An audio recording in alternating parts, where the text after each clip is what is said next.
За тэр COP17 баг хурлын хамгийн их анхаарал татж байгаа асуудлуудын нэг бол мэдээж доктортой санхүүжилт, за эргээд бас шинэ төрлийн, за уур амьсгалын чиглэлд бас зарцуулах шинэ төрлийн бүтээгдэхүүнд анхаарал татж байна. За хамгийн сүүлд за тос холбоо болон санхүүгийн зохицуулах хороо голомт банктай хамтраад цэнхэр бонд гаргах юм өдөр тутамжиг боловсруулж дууссан гэдэг бол мэдээсэн байх шүү. Тэгэхээр энэ тал дээр санхүүгийн зохицуулах хороо бодлогын тал дээр бас зохицуултын орчин тал дээр хэрхэн ажилласнаас ялцтай гэлээ.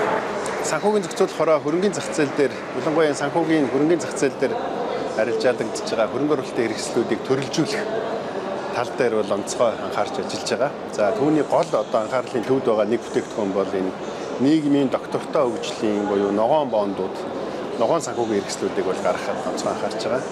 За 25 онд бол санхүүгийн зохицуулах хорооноос олон улсын санхүүгийн корпорацтай хамтраад энэ доктортой нийгмийн одоо энэ бондууд дотор маш томоохон байр эзэлдэг одоо гендер бонд, за цэнхэр бондын одоо энэ зохицуултын орчныг бол бий болгосон. За үүний дүнд за өнгөрсөн жил бол гендер бонд гарсан.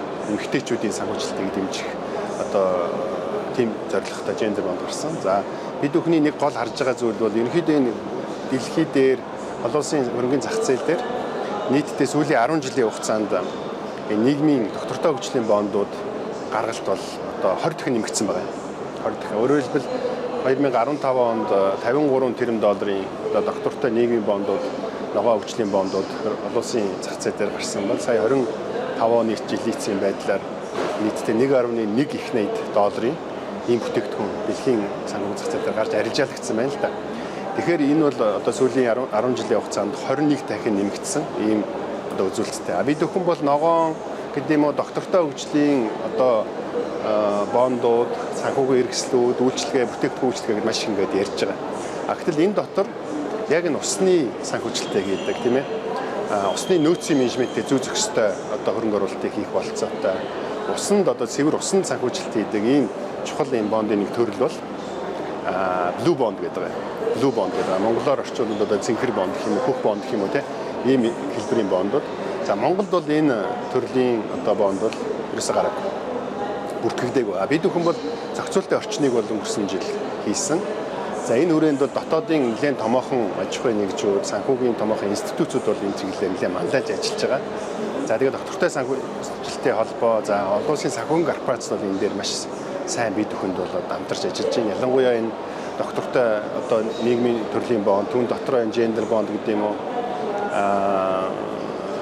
blue bond гэдэг юм энд тавигдах шаардлага, стандарт тийм ээ, олон нийтэд хүргэх мэдээлэл, за түүний зориулалт, зарцуулалт гэдэг яг энэ техникийн асуудлууд дээр нэлээд сайн хамтарч ажилласан. За үүний хүрээнд бол одоо дотоодын томоохон арилжааны банк болох Голомт банк бол одоо Монголд анхудаа одоо blue bond-ыг гаргах ийм санаачилгаа гаргаад сая бол одоо энийг одоо өдөртөмж гэх юм уу да тийм ээ хөтөлбөр бол ингээд зарлж байна. Тэгээд энэний хүрээнд бол бид хөө ойрын үед бол Монгол улс за энэ доктортой нийгмийн бондын нэг томоохон төрөл болох тийм ээ blue bond-ыг гаргана гэж харж байгаа. За мэдээж шинэ төрлийн бонд гарч байна. За үүнтэй зэрэгцээ жишээлбэл green bond гингүүд green washing гэдэг бас зах зээлийн эрсдэл болж ирдэг шүү дээ. Тэгэхээр ногоон цэнхэр бондыг дагаад за араас нь бас үүнтэй холбоотойгоор бас санхүүгийн орчинд үүсэж болох эрсдлүүдээс зохицуулах хорооны зүгээс ямар бодлохоор эрсдлээс хамгаалж ажиллах вэ?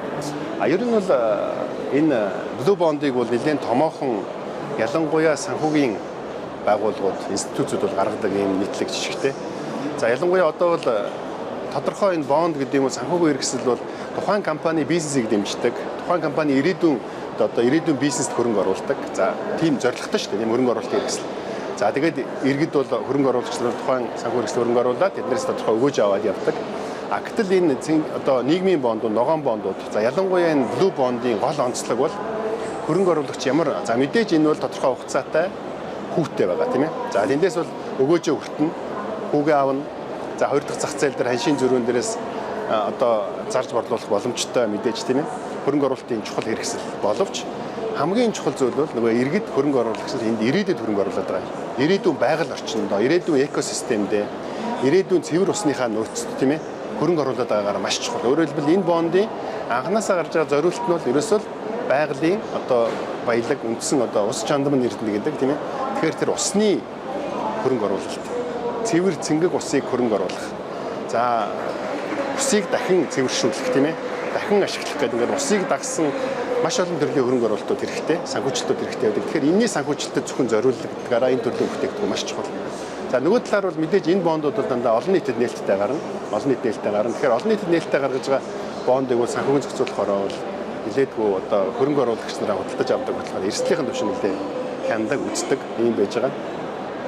Байгаль орчны асуудал бол одоо зөвхөн усны эрсдлийн асуудал зөвхөн байгаль орчны асуудал биш болчихлоо. Дэлхийн санхүүгийн зах зээлийн зохицуулагч байгууллага, санхүүгийн томоохон институтууд бол ер нь бол санхүүгийн эрсдлийн байгууллагуудын, санхүүгийн байгууллагуудын эрсдлийн нэг төрөл гэж үздэг болчихлоо. Тэгэхээр энэ усны эрсдлийг хамгийн гол зүйл бол нэгдүгээр нээлттэй, ил тод хэмжигдэхүйц болох ёстой. Хоёрдугаар түүн дээр үндэслэж үйл ажиллагаагаа өөрөө үнэлдэг байх ёстой санхүүгийн байгууллагууд.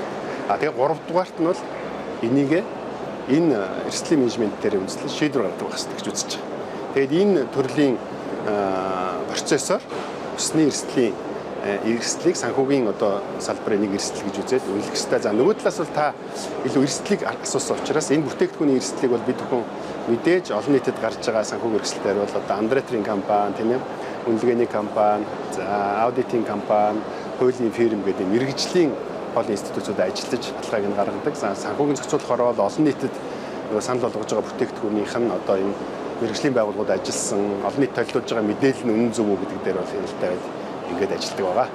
Ер нь санхүүгийн зохицуулахаараа бодлогын орчинд бас нэлээдгүй зохицуулт хийсний үр дүнд бүтээгдэхүүн төрүүлжөөд одоо ногоон бонд, цэнхэг бонд гээд эхнээсээ одоо үнийн түнэн ч гэсэн нэмэгдээд явах байхаа гэж бодож байна. Гэхдээ нөгөө талдаа яг энэхүү татсан санхүүжилтийг яг тэр зорьсон төсөлт хөтөлбөртөө яг бүрэн зарцуулж яг очих ёстой хүртээмжтэй хэсэгт очиж чадж байгаа болон за араас нь бас юм хянан шалгах тогтолцоон дээр санхүүгийн зохицуулахаар нь хэрхэн ажиллаж байна. Яг үнэ энэ бол маш чухал асуудал.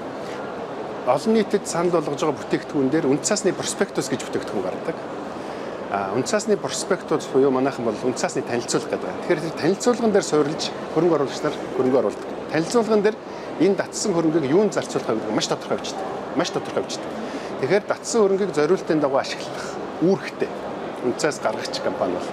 За үүнд нь хоёр төрлийн хяналтууд тавина. За нэгдүгээрт нь бол үнд цаас гаргахад одоо ажилласан андреатрийн компани, хуулийн фирм, аудитын компаниуд энэ дээр хяналт тавина. Нэгдүгээрт. За хоёрдугаарт нь бол хөрөнгө оруулагч хяналт тавина. Хөрөнгө оруулагч. Өөрөөр хэлбэл энэ чинь олон нийт удаад авч байгаас олон нийт тодорчин иргэдч байна. За санхүүгийн одоо мэргэжлийн хөрөнгө оруулагч нар ч байна тийм ээ. Одоо манай даатгалын сангууд байна, хөрөнгө оруулалтын сангууд байна, томоохон банкуд байна тийм ээ. Хөрөнгө оруулалтын мэргэжлийн хөрөнгө оруулалтын институт худалдаж авч байгаа учраас тэр чин тайлан мэдээ хагасчил, жилийц гэдэг тайлан мэдээгээр нь хяналттай явчихна. За эцсийн дүндээ бол санхүүгийн зохицуулах хорооноос татсан хөрөнгийг зориултын дагуу ашиглаж байгаа, зарцуулж байгаа хэсэгтээ бол тогтмол хяналттай байдаг ажилладаг. За энэ болон газар дээр хяналтыг хэрэгжүүлдэг. Тэгэхээр ийм давхар хяналтын бүтцүүд ажилладаг. За мэдээж нөгөө талдаа бол бондыг бол одоо дурын гэдэг юм уу те. Зүгээр нэг үүсгэн байгуулж байгаа, дөнгөж байгуулагдсан компани олон нийтэд бонд гаргахад бол мэдээж хүндрэлтэй. Энэ бол одоо тодорхой хэмжээний мөнгө урсгал бий болсон, бизнесийн үйл ажиллагаа тогтчихсон тийм ээ. Олон нийтэд нэлээд танигдсан, хийх ажил маш тодорхой ийм байгууллагууд, ийм санхүүгийн институтууд бол бондын санхүүжилтийг татдаг. За санхүүгийн зохицуулах хорооноос бол тухайлбал Монгол улс нэг топ 100 аж ахуйн нэгжүүд дээр бол нэлээд одоо хөнгөлөлттэй шаардлагууд тавьж байгаа. Тэр чинь бол одоо засаглалын, ил дод байдлын, татварын, ажилчдын, бизнесийн, мөнгө урсгалын гэдэг аюул олон үзүүлэлтүүдээр Монгол улсын засгийн газар худалдаа ажил дээрийн танхим бас байгуулагдсан тусдаа одоо бүтэц шалгаруулдаг тийм. Тэгэхээр топ 100 дээр бол аюул хөнгөвчсөн шаардлага тавьж байгаа. Жишээлбэл бонд гаргахад. За түүний дараагаар бол томоохон компаниуд дээр бид нар бол бонд гаргав. Ялангуяа нийтэд олон нийт гаргаж байгаа бонд дээр бол нэлээдгүй үнд цаас гаргагчийн нь нэлээд юм шаардлагууд тавьдаг. Гарсныхын дараа миний саяны хэлдэг ийм бүтцүүд бол хяналттай байдаг. Өнөөдрийн байдлаар нийтдээ Монголд энэ компани бондын зах зээл бол сүүлийн жилүүдэд бол нэлээдгүй өсөлттэй байж байгаа.